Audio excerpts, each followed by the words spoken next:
I don't know how else to start this video except by saying I love my mother, and my mother loves me. And there are many people out there who have that same story, where they were born, they were handed to their mother, and the mother was super happy to see them. But then there are others who do not have this luxury, this blessing in their lives. And unfortunately, that is part of our subject today. But let's start at the beginning of the chapter rather than its rather tragic ending. Hello Internet, I am the hero of Julios once again with another One Piece chapter summary. This week's chapter is chapter 1153, The Birth of Loki. Normally I try to record these videos on Sunday because I get the official release and I have my official captions and stuff. If I say anything wrong or give a wrong name, I'll put a clarification down below, but my schedule just won't let me this week. So actually here I am on Saturday using the information gathered from Scanlations. Anyways, the art this week is the continuation of Yamato's pilgrimage, where we meet the new daimyo of Ringo, Kikunojo, which is really cool. Good for her. As we continue our pilgrimage back to the beginning, like I said, there's really not much else going on with Yamato right now, and I'm looking forward to seeing how this all comes to a close.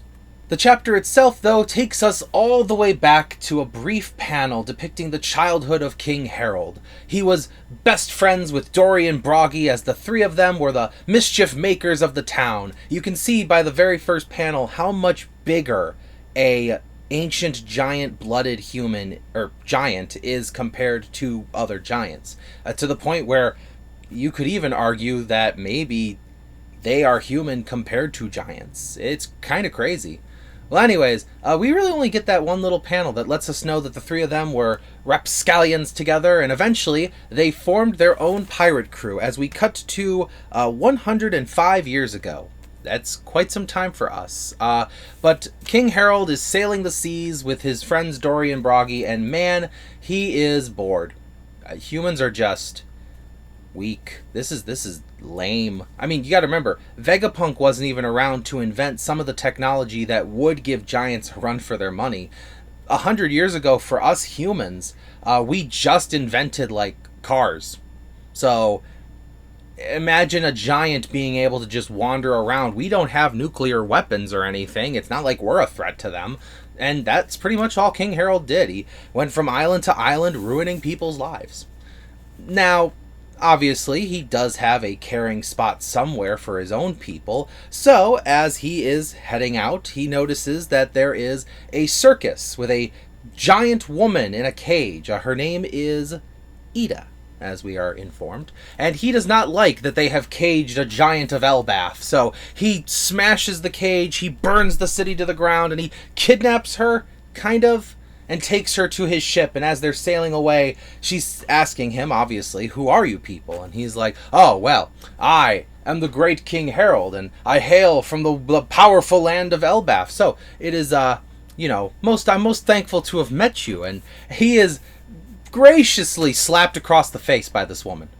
Yeah, so it turns out Ida's not from Elbaph. That apparently was just a shtick that the circus leader ringmaster had going on with her. The two of them were in on it together. She was dying on a plank of wood, floating adrift in the sea, and these people took her in. They gave her food, they took care of her, and she was being a part of this sideshow attraction as kind of a thank you, bring in money, see the fearsome giant. Then she goes to her lovely cabin in the woods and hangs out. It was an act.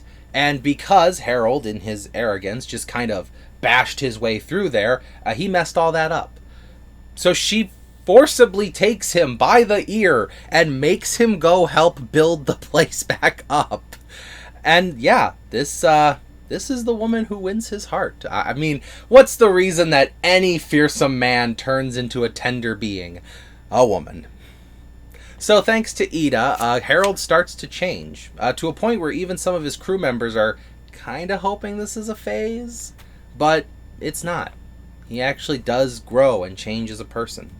The most prominent thing that she told him that kind of makes him reconsider things is the fact that his arrogance comes from the fact that he was born bigger. The facts of his strength, his power, his size, those are all just quirks of fate. I'm 6'3". Nobody messed with me in high school. I'm not really a fighter. Sometimes we just get blessed with something that makes us look stronger, something that makes us look better, and it turns out we're just the same as everyone else.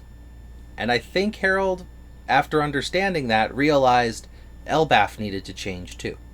So he addresses his people and tells them that the world is a vast place and there are things to learn from the other races. There are humans who know building techniques and medicine that could be beneficial to us. We have weapons and fighting skills that we could share with them. And by combining their cultures with ours, we might be able to make Elbaph absolutely amazing.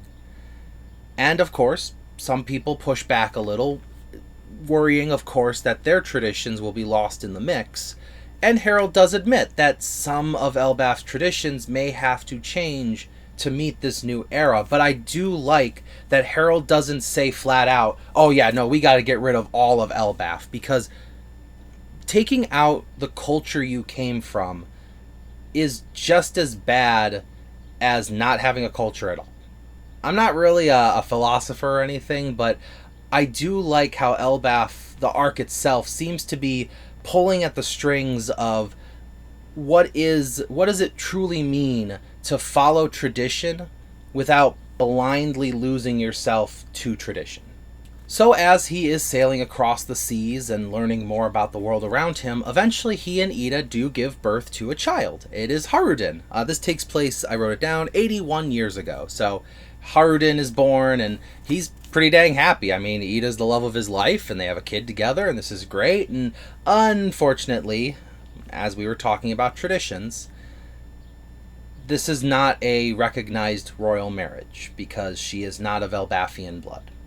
Therefore, Haruden and her are allowed to live on Elbaph, but they cannot live in the royal castle. I have to admit, though, Ida, golden woman, she really takes this in stride. She's just happy that her son gets to live close to his dad, and she's the one that actually brings up the way we feel about our tradition is not what's going to change it. It's little things, and this is a huge 1,000-year spanning tradition of royal blood, must be Elbaph, yada yada yada. This isn't going to change in one generation. The fact that we feel this way about it is the stepping stone towards a better tradition. But because tradition dictates it, we actually do get to meet, and Harold gets to meet, his second wife, Astrid. Or Estrid, depending on translations. I'll put the official name down below. But Astrid is your conventionally beautiful one-piece woman, I'm not gonna lie. Very Vivi vibes, but maybe that's just because of the dress she's wearing. But regardless, Astrid is kind of a gold digger. Yeah, she's really big on feng shui and making sure that like all the jewels and gold are put in her room, and she wants her and her husband to only dine on silver platters, and she even gifts him an 8-legged horse named Ashura. Like, who does that? Like, where do you even get a horse like that? In fact, some of the guards are like, why does it have 8 legs? Which raises my question, what happened to Ashura? We haven't seen that horse since we got to Elbaph, and I feel like we would have noticed that. Regardless, though, that's kind of who he's stuck with. And now, again, tradition is very important. Some traditions are not so great, and some traditions do need to change. Forced marriage, political marriages, those ones, I'm totally not for. I really think it could be better. But with his phony baloney second wife back at home, Harold decides to continue his travels across the world. Ida is raising Haruden. We know that the queen is giving birth to a child as we speak. And over it all, Harold is met with wall after wall, trying to add more culture into Elbaph, adding himself into other scenarios, and there's just problems at every turn. The world government is super against change. We've seen Eam, we know why, but Harold doesn't. So, as Harold is traveling, Astrid finally gives birth to Prince Loki. We even have the name already picked out. It's wonderful. Please let me see my baby boy. Ho, ho, ho, look at those eyes. Oh, look at those horns. I mean, we knew he had he had ancient giant's blood, like on both sides. Even his mother had ancient giant's blood. So we knew he was gonna come out ancient giant-esque, but those eyes. God, we know why Loki has those bandages on his face now. Jeez. But we don't know if he has those eyes because somebody tried to gouge them out, or if he's still hiding them because that's how he feels about his eyes. Regardless, she only needs one look at him to decide this baby was never born. And that obviously the nurses and all that are like, what are you talking about, Queen? And she goes, nope, take that baby, and she chucks him into the underworld. Very, very mythology of you to do that, Astrid. Goodbye, Loki. Well, now that that's solved, I never want to give birth again, so I'm going to take all this treasure, and I'm going to go back to my home. You can tell the king he can just find a different queen. We're never talking about this. I never gave birth. I never want to give birth. Adios. And as she's leaving, we hear someone tell her in the head guard, something is crawling out from the underworld, as baby infant day-old Loki is climbing the tree of Elbaph. We get this sad narration that of all creatures born into this world, none are more cursed than those who are rejected by their own mother at birth. And that is Loki's story. Unfortunately for Loki, his birth was only the beginning. Trials and tribulations, problems in Elbaph, King Harold's inability to connect to the other people of the world, even the passing of the queen who died of illness is blamed on Loki's curse. In fact, before she passed away, the queen herself prophesied that the king would be done in by his own son. That could be Harden or Loki, but obviously we know who she's trying to blame, and that is Loki's life. So my personal theory is Loki is actually a pretty sweet guy. Pretty cool dude. Luffy seems to like him a lot. Luffy even offered him a spot on the crew. Still wondering how that would work out logistically. Regardless, Loki seems to be on the up and up. And, well, I think he just decided to lean into the monster that they all told him he was.